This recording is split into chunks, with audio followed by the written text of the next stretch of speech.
So one of my favorites has always been, when teaching, really about the big muscle movement of the swing, the body motion of the swing, is throw a frisbee or a little backhand in tennis. And we used this back in 2007 or 8?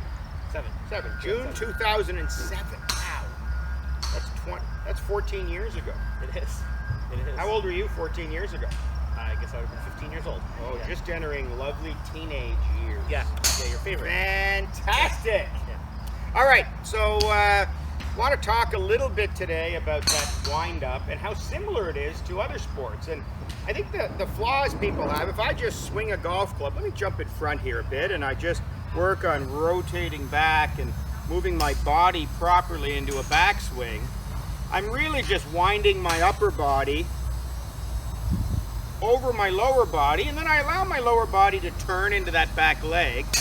But the upper body is definitely the bigger mover, and the lower body, while it accepts the weight and moves, is a little more limited, or even restricting a little bit, right? Controlling what my upper body does. Yeah, I think the word, it's got to feel like you resist the turn of your upper body is maybe the best word for it. Your upper body winds, then that brings your abdomen and your core around, your hips turn with your body, and then that back leg kind of feels like a little battery pack, a power plant. And then as you turn into it, there's a little bit of resistance here, which creates that torque and allows you then to move forward into the golf Yeah, that's ball. a new term we use, calling that back leg your anchor and your battery pack. So I think the changing in my teaching, or our teaching, since 2007 is I used to say keep that back leg pretty still and keep your hips level.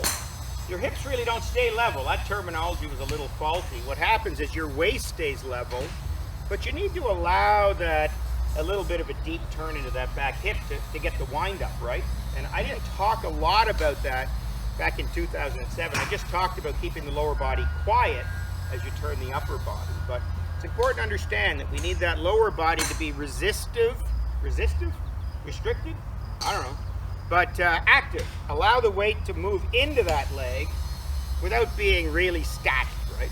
So I think that's changed a little bit for me over the years. Yeah, I mean, look, we understand more about the actual physiology than we used to refer to. Right now we talk about the hips as the literal hip joints as opposed to where your belt is. I mean, we've just got more specific, but I think being more specific about that stuff has made us more educated. And accurate too. I think accurate. Better You can tell expressing this idea. Yeah, anyway, waist stays level, hips kind of move, rotate into the back leg, and that's the kind of action we want, but you do need to still have a quiet lower body. And of course, the two things we use, Jake, is a frisbee, which I still use today all the time. So, you know, if you look at how you would throw a frisbee, you really just take a bit of a wide stance, probably for stability, if you're not running around while you're doing it. And then just turn the back to the target. So that's a true wind up.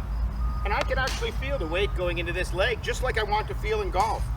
So the upper body's the mover, the lower body moves on the way down, but on the way back, we're kind of turning into that leg a little bit, right? Yeah, you feel tension in your muscles because you're coiling up. I mean, we have this tennis racket that we use so much.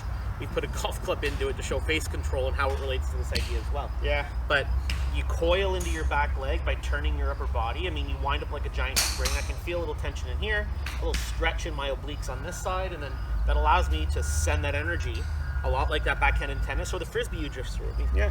different visuals to explain the same idea, and I think if you go across a lot of sports, you'll see this stuff. Take that racket back for me for a sec. We'll finish up here, but there Jake is wound up. The other neat thing is you see he keeps his spine angle he started with, or his spine tilt he started with, and you can definitely see the weight going into that leg. And if I swing my golf club up, you're going to see many of the same characteristics, right? We're in a very similar position here, wound up and ready to unwind into the downswing. That's cool. Yeah, it's good. I mean, obviously, Good job. a little more horizontal in tennis, so there's the verticality of the golf swing too, and I think that's where people get confused.